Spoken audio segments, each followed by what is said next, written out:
Hi friends, എല്ലാവർക്കും എൻ്റെ പുതിയ വീഡിയോയിലേക്ക് സ്വാഗതം. ഞാനിത് നിങ്ങളായിട്ട് ഷെയർ ചെയ്യുന്നത് അരിപ്പൊടി കൊണ്ട് നമുക്ക് വളരെ പെട്ടെന്ന് തയ്യാറാക്കാൻ പറ്റുന്ന ഒരു ബ്രേക്ക്ഫാസ്റ്റിൻ്റെ റെസിപ്പിയാണ്. കുട്ടികൾക്കായാലും മുതിർന്നവർക്കായാലും ഏറെ ഇഷ്ടപ്പെടുന്ന ഒരു റെസിപ്പിയാണിത്. ഇടിയപ്പമൊക്കെ ഉണ്ടാക്കുമ്പോൾ നമ്മളെ കൈ നന്നായിട്ട് വേദനിക്കും. ഇത് കറികളൊന്നും വേണ്ട, വളരെ പെട്ടെന്ന് തന്നെ നമുക്ക് തയ്യാറാക്കാൻ പറ്റും. എല്ലാവർക്കും ഇഷ്ടപ്പെടുന്ന ഒരു വിഭവമാണ്. അതിനായിട്ട് ഞാൻ 2 കപ്പ് അരിപ്പൊടി ഇതിലെടുത്തിട്ടുണ്ട്. അതിന് അളവൊന്നുമില്ല. നിങ്ങൾ ആവശ്യത്തിനുള്ള അരിപ്പൊടി എടുക്കുക, അതിലേക്ക് ആവശ്യത്തിനുള്ള ഉപ്പൂടെ ചേർത്ത് കൊടുക്കുക. അത് നന്നായിട്ടൊന്ന് യോജിപ്പിച്ച് കൊടുക്കുക. എന്നിട്ട് വെള്ളം തിളയ്ക്കാനായിട്ട് ഞാൻ വെച്ചിട്ടുണ്ട്. നമുക്ക് അതിൽ നിന്ന് നമ്മൾ ഇടിയപ്പത്തിന് മാവ് കുഴച്ചെടുക്കില്ലേ, അതേപോലെ തിളച്ച വെള്ളം ഒഴിച്ച് ഒന്ന് മാവൊന്ന് കുഴച്ചെടുക്കാം. അരിപ്പൊടിയുടെ അനുസരിച്ചിരിക്കും, ഇതിന് പ്രത്യേക അളവൊന്നുമില്ല വെള്ളത്തിന്. അരിപ്പൊടിയുടെ ഇതനുസരിച്ചിരിക്കും വെള്ളത്തിൻ്റെ അളവ്. നമ്മൾ ഇടിയപ്പത്തിന് മാവ് കുഴയ്ക്കത്തില്ലേ, ആ അളവിന് കുഴച്ചെടുത്താൽ മതി. ഇത് നല്ല ചൂടുണ്ട്. നമുക്കിത് അടച്ചു വെച്ചൊരു 5 മിനിറ്റ് ഒന്ന് മാറ്റി വയ്ക്കുക. അതിനുശേഷം തുറന്ന് നമ്മൾ കൈ കൊണ്ട് തന്നെ നന്നായിട്ട് കുഴച്ചെടുക്കണം. എൻ്റെ ഈ വീഡിയോ ആദ്യമായിട്ട് കാണുന്നവരാണെങ്കിൽ ഒന്ന് സബ്സ്ക്രൈബ് ചെയ്യുക, ലൈക്ക് ചെയ്യുക. ഇത് കുഴച്ച് ഞാനൊരു വേറെ പാത്രത്തിലോട്ട് മാറ്റി വെച്ചിട്ടുണ്ട്. നമുക്കിത് സേവനാഴി എടുത്തിട്ടുണ്ട്.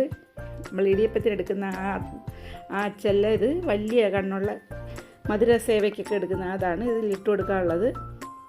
നമ്മളെ കയ്യൊന്നും ഇത് വേദനിക്കുകയൊന്നുമില്ല, പെട്ടെന്ന് നമുക്കിത് പിഴിഞ്ഞെടുക്കാൻ പറ്റും. ഒരു ഇടിയപ്പത്തട്ടിൽ ഒരു വാഴയില വെച്ചിട്ട് അല്പം ചെറിയ തേങ്ങ ഇട്ട് കൊടുക്കുക. എന്നിട്ട് നമുക്കിത് മാവ് പിഴിഞ്ഞിട്ട് കൊടുക്കാം.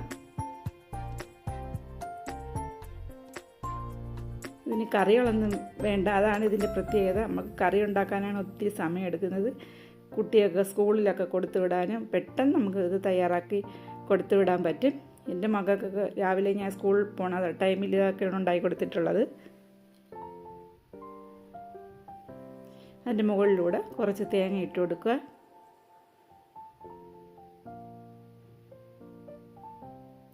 രണ്ടാമത്തെ തട്ടിൽ ഞാൻ ഇതേപോലെ നിറച്ച് ഇതുപോലെ ശരിയാക്കി എടുത്തിട്ടുണ്ട്. ഞാൻ ഈ സമയത്ത് വെള്ളം തിളയ്ക്കാൻ വെച്ചിട്ടുണ്ട് ഇഡ്ഡലി പാത്രത്തിൽ. നമുക്കത് ഇറക്കി വെച്ച് കൊടുത്ത് ഒരു 10 മിനിറ്റ് ഒന്ന് ആവിയിൽ വേവിച്ചെടുക്കാം. 10 മിനിറ്റ് കൊണ്ട് കുക്കായി വരും. ആ സമയത്ത് ഞാൻ ഈ തട്ടിലാണ് ഞാൻ ഉണ്ടാക്കുന്നത്. ഇത് എല്ലാ വീട്ടിലും കാണത്തില്ല, അതുകൊണ്ടാണ് ഞാൻ ഇഡ്ഡലി പാത്രത്തിൽ ഇഡ്ഡലി തട്ടിൽ ഇത് കാണിച്ചു തന്നത്. ഇതിൽ 4 തട്ടുണ്ട്. അത് ഈ 4 എണ്ണത്തിലും വെച്ചാൽ ഇവിടെ മതിയാവും.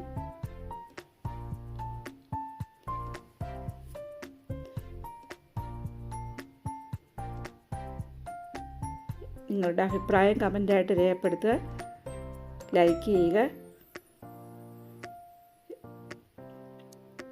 ഇതേപോലെ തേങ്ങയിട്ട് നമുക്കിത് മാറ്റി, ഇതാണ് ഇതിൻ്റെ സ്റ്റാൻഡ്. ഇതിനകത്തോട്ട് വെച്ച് കൊടുത്താൽ പെട്ടെന്ന് നമുക്കിത് 4 തട്ടിൻ്റെയാണ്. ഞാൻ ഇത് 3 തട്ടിലേക്ക് ബാക്കി മാവുള്ളായിരുന്നു.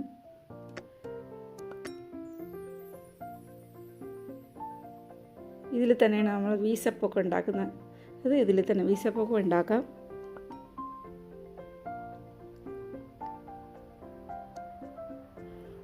ഈ സമയത്ത് മറ്റേ 10 മിനിറ്റായി ഇത് കുക്കായി വന്നിട്ടുണ്ട്. നമുക്കിത് ഇതിൽ നിന്ന് എടുത്ത് മാറ്റി വയ്ക്കാം.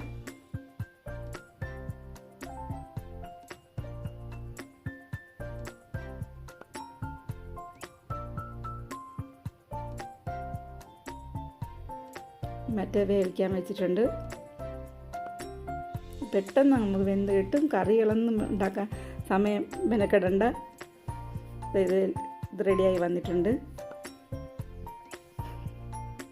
കുട്ടികൾക്കൊക്കെ നൂഡിൽസ് കഴിക്കുന്ന കണക്ക് നല്ല കഴിക്കാനും അവർക്ക് ഇഷ്ടമാവും. ഞാനിത് ഒരു ഏത്തപ്പഴം ചെറുതായി നുറുക്കിയത് കൂടെ ഇട്ട് കൊടുക്കുന്നുണ്ട്. ഇതും കൂടെ ഉണ്ടെങ്കിൽ നല്ല ടേസ്റ്റാണ്. പിന്നെ കുറച്ച് പഞ്ചസാര, മധുരം ഇഷ്ടമുള്ളവർക്ക് അല്പം പഞ്ചസാരയും കൂടെ തൂവി കഴിക്കാം. നല്ല ടേസ്റ്റാണ്. ഒരിക്കലെങ്കിലും ഉണ്ടാക്കി നോക്ക്. അടുത്ത വീഡിയോ ആയിട്ട് കാണുമ്പോഴേക്കും thank you for watching. By.